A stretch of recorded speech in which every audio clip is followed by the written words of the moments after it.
Okay, we're on the third video of a wife of noble character. We're on verse 13. You're not going to understand this unless you start with the first one and listen to all of them in order. If you don't do that, you're not going to understand this. This is one of those studies you can't just look at a little bit out of it. You have to look at all of it in order. The order it was written, the order we studied it, in my playlist on the back. She, the wife of noble character, she selects wool and flax and works with eager hands. So it's talking, to make that into the modern day woman. You eagerly have a job, you eagerly work, and you work with eager hands, an eager heart, eager eyes. Your legs and arms are eager to go to work, an eager, positive mind. Why? Why are you so eager? Because God's given you an opportunity to take something home to your family, which is that's where your eagerness comes from. You tell your husband and children, hey, I have good news. I got a job that pays $18 an hour. I'm going to be bringing home an extra $550 a week now. And then you know how much that money will help your family. That's all you're concerned about is your family. You're only concerned about God and your family. So it shows how she selects wool and flax. She's making like scarves and things. And it will tell later on how she goes down to the merchants and sells them to them. This is the kind of woman who has handmade products in 10 different stores in her area. Think about it. She has given this great thought, and she has taken her abilities, and she has, you go down to, let's say you're selling $20 scarves that you handmade, beautiful scarves, beautiful colors, maybe some are made of silk. And you make them for $5, and you sell them to the merchants for $10, and they'll sell them for $20. They make $10, but you make $5 on every scarf. So if you have them in 10 or 20 stores in your area, you could be doing a whole nother job while other people are selling your scarves and making you money. And if your scarves get really popular, maybe you'll sell 100 a month, make $500, and you can train your daughter on how to make, teach your daughters on how to make a product. Verse number 13. She selects wool and flax and works with eager hands. So she's creating a business of her own. But not for money, for her family. The money is just to go home and help her family. She knows how hard her husband works. She loves her children. She's a good Christian mother, a good Christian wife, a good Christian woman. She's loyal, eager. The wife of noble character works with eager hands. Once you as a Christian woman get into the Bible, you're not going to be able to stop yourself. These are going to be things you desire. A man, he might ask God, hey, Lord, can you give me such and such. But women don't talk to Jesus like that. They say, Lord, can you bless my family? Can you show me a way to bless my family? And the Lord says, sure. Why don't you start making scarves? In this example down, this was, thousands of years ago. But all over the world, you go to Saudi Arabia, all over the Middle East, the Far East, they're all doing the same thing still. You're buying a scarf off Temu or, Amazon, and some lady in the Philippines made that scarf and took the money home for her family. It's still going on today. She selects wool and flax and works with eager hands. She is like the merchant ships bringing her food from afar. A wife of noble character is like a ship always bringing good things. That's how I read that. You're always bringing good things to your family. You are always bringing good things to your family. You never stop bringing goodness and good things to your family. You never stop. You never stop. You never stop.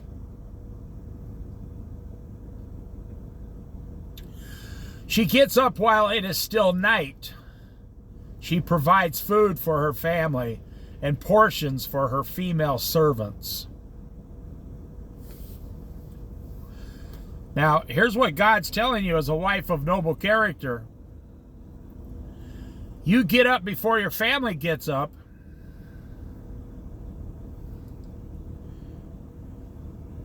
And you get all their food ready for the whole day. Now, I've known, farm women who have done this. It actually makes your life easier. It doesn't make your life harder. A lot of farm women don't cook dinner. They cook dinner in the morning at the same time they're cooking breakfast and the lunches.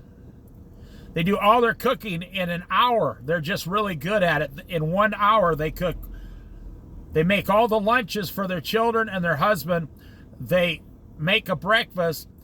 And while they got a dinner cooking in the oven, and they put the dinner in the refrigerator when they leave. So in 1 hour, she gets up an hour before the whole family and everything's done. Everybody hits the bathroom, starts showering, cleaning up, going to the bathroom, all getting dressed, coming down. The breakfast is on the table. And the mother, the Christian mother, gets ready then. And then she takes the kids to school and goes to work right after that. But she made her life easier because when you get home, dinner's already ready. You just have to pull it out of the refrigerator, put it in the oven for 15 minutes, heat it up at 300 degrees, and your family eats in 15 minutes. I'm telling you. She gets up while it is still night. She provides food for her family. That's what that means.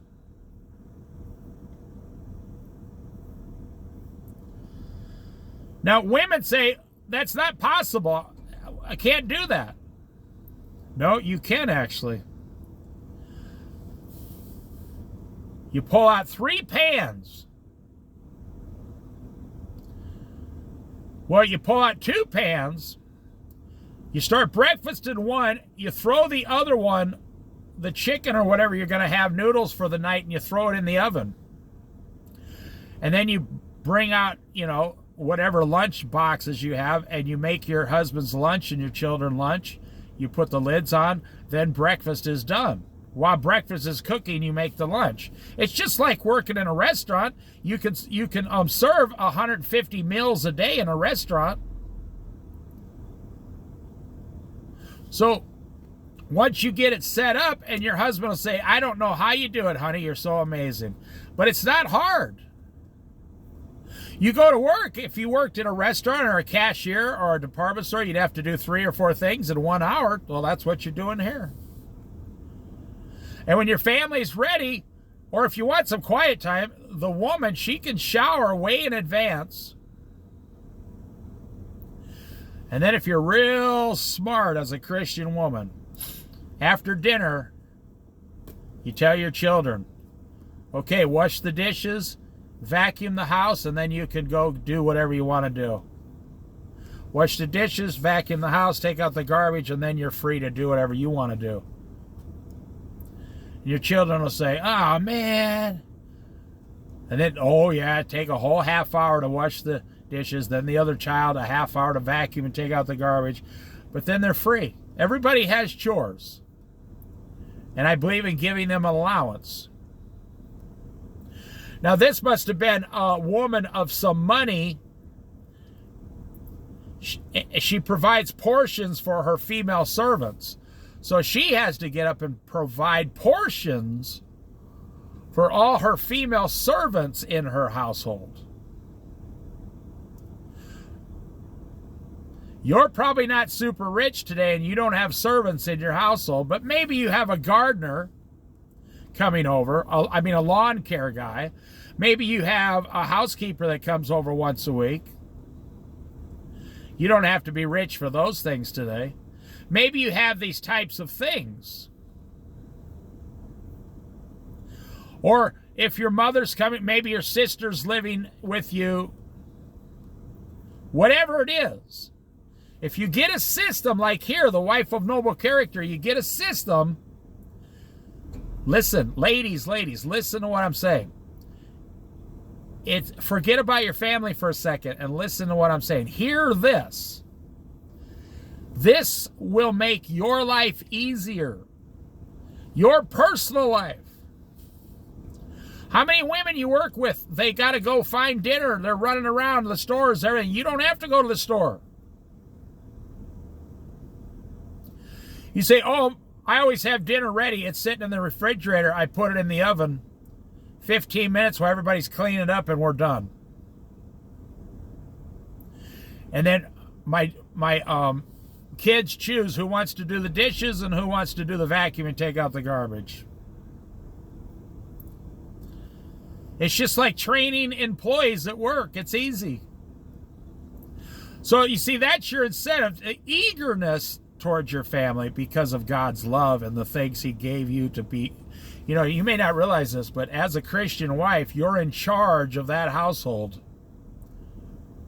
You're in charge of those children. God puts you in charge of those children. He gave you a husband to bless and take charge of your life so you can bless your husband and your children more. As a Christian woman of noble character, that's where you're going to find your incentive in this world and your blessings is when your family does well, you're satisfied. And when your family's not doing well, you need to get up and kick their butts sideways. You need to say, family meeting, everybody sit down, you guys are screwing up. And they go, okay. And you get them right back on the system in 5 minutes. When your children grow up, they will be on a system already that mom put them on when they were younger.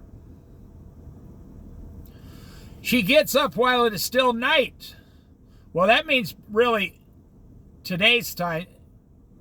Before the sun comes up, for 1 hour, get yourself ready and then go get all the stuff ready. And if you're smart, you'll throw a load of laundry in the washer and it's done before you leave. And when you get home, you throw it in the dryer. It's real simple. You got to learn, like in a restaurant, to do 4 things at the same time. Like I was the restaurant manager, so I go out and say, okay, guys, what do we got today? These are specials, blah, blah. And I gave every single person, so I had 12 employees working at night.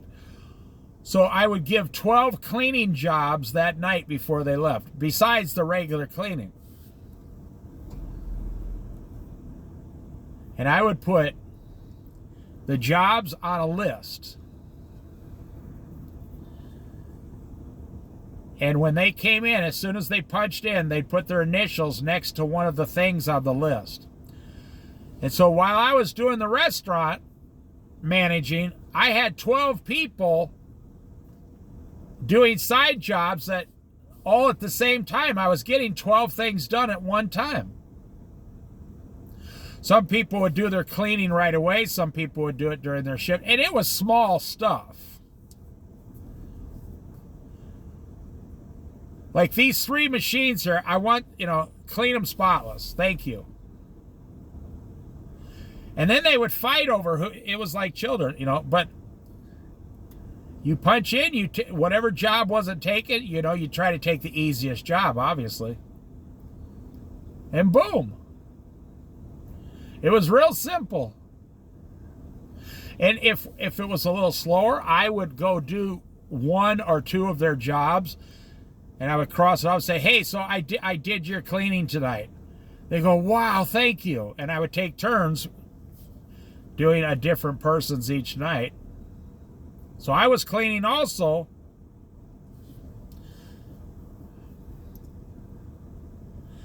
She provides food for her family and portions for her female servants. She considers a field and buys it. Out of her earnings, she plants a vineyard. She sets about her work vigorously. Her arms are strong for her tasks. And we're going to stop right there. Gave you a lot to think about. We might even go back a little on the next one. So you take the money you're making and buy a field. So your husband comes home, imagine this day, say, hey, the 5 acres out of town there? Yeah, I bought that today with the money I made working 3 years down at the restaurant. You bought it? Yeah, we own 5 acres. You kids want to go see it? Your husband will be like, whoa, no way. Yeah, they sold it to me for $10,000, $2,000 an acre. I bought it. Let's go have fun on it, see what we can do with it. And I already got insurance on it. I already got the deed, everything. I paid cash, $10,000 cash. We own 5 acres now. We live in town and we own 5 acres. Well, what are we going to do with that? I don't know. The kids can play there on the weekend and we can start planting trees out there and stuff. And maybe that'll be our retirement home, honey. Maybe we'll pull your big camper out there and just live there. We can camp there on the weekends. We could go out there and make a barbecue pit if we want to. Now your husband's getting interested. He's like, he goes to work Monday and says, you guys will never guess what my wife bought me last weekend. What's that? She bought me 5 acres of property for $10,000 out of town. And they'll go, what? His friends will say, my wife only bought me socks. Now think about it. If it's in the Bible, that means you can do it in 2025. If it's in the Bible, that means you can do it.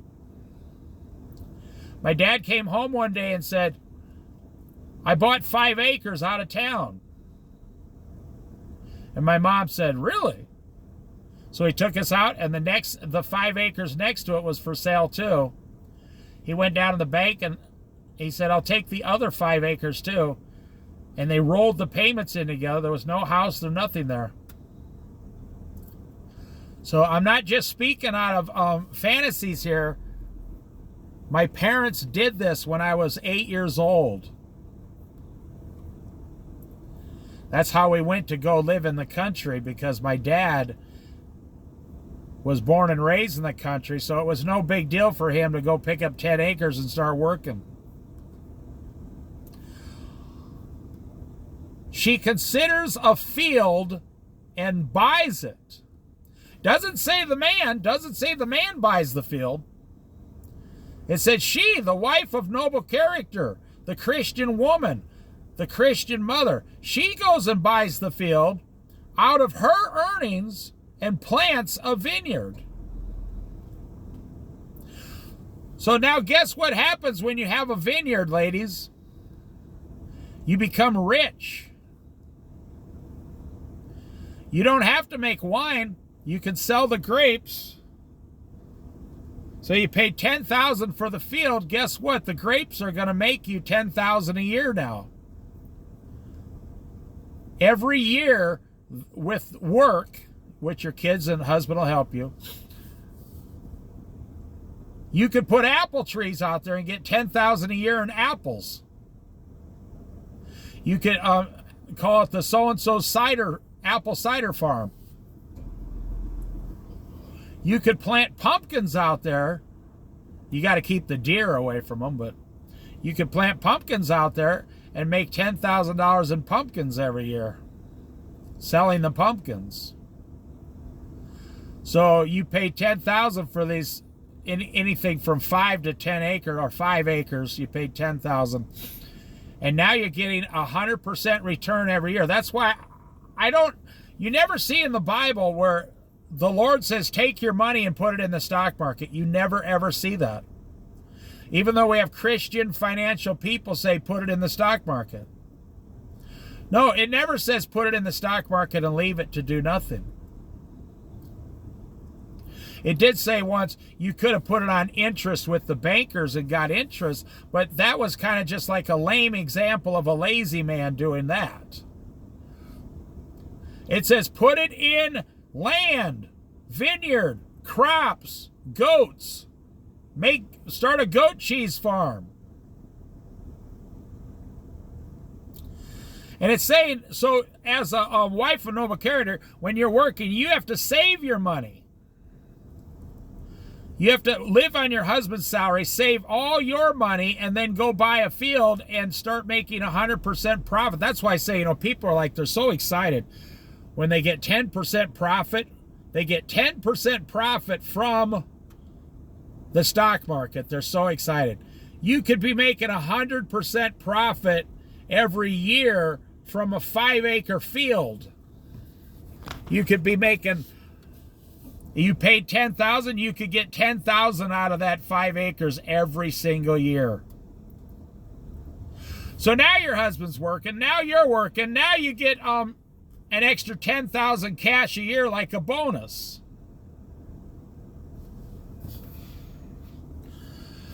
Do you see how you're now slowly becoming a wife of noble character, and now you're taking care of your whole family, and now you took control of all your time, and now you're still getting 8 hours a night sleep. You don't drink, you don't smoke, you're loyal to your husband, you keep him in check every single day. And now you're an investment banker. Now you invested into your family. They own 5 acres now. Now your whole life has changed. Now you're a farmer. Now you're growing crops. And now you're a merchant. Now you're selling them. And now you're thinking, hey, in 20 years we could just put a single wide trailer on this, and I could just sit out here on Social Security, and with my $10,000 a year in apples, I could start growing some tomatoes out here and make another $5,000. So I could sit out here with my husband, read the Bible, both on Social Security, and get $15,000 a year off this property. Think about it. You see, I told you, God's not trying to punish you here. He's trying to give you several things as a wife of noble character. Like the Ruth in the Old Testament, the book of Ruth. She was a wife of noble character. The mother of Jesus, Mary, was a wife of noble character to Joseph. This used to be normal. All women used to do this every single day. That's how they survived up until about 70 years ago. And then they started getting washers, dryers, hair dryers, TVs, fancier cars, and now bigger houses, and now that's where all your money goes, to the bank. Don't listen to men. Ladies, don't listen to men. Most bankers are men. And they want, right, come on in here, little lady. Yes, ma'am. I'll show you. I'll borrow you $300,000 for a house, no problem. Tell that guy to go jump off a short pier into a deep ocean. Say, not my family. I'm not putting my family $300,000 in debt. I'm going to go buy 5 acres for cash and put a trailer out there and live free. It's in the Bible. If it's in the Bible, you have the right as a Christian to do it. Stop listening to what this world's telling you. The world only cares about taking your money away from you and your family. Men today are lame-o. Most men today can't figure out the calculator on their cell phone. Most men today want something. They don't want to buy 5 acres and invest something. You know, I know people go down to Arizona every year. You know, they got land in Arizona for $1,000 an acre. It's in the middle of nowhere. It's nothing but dirt and sand and little mountains and cactuses. They got land down there for $1,000 for you can go in there, and the more you buy, the cheaper it gets. You can find it. You can find really super cheap Arizona land on Craigslist still.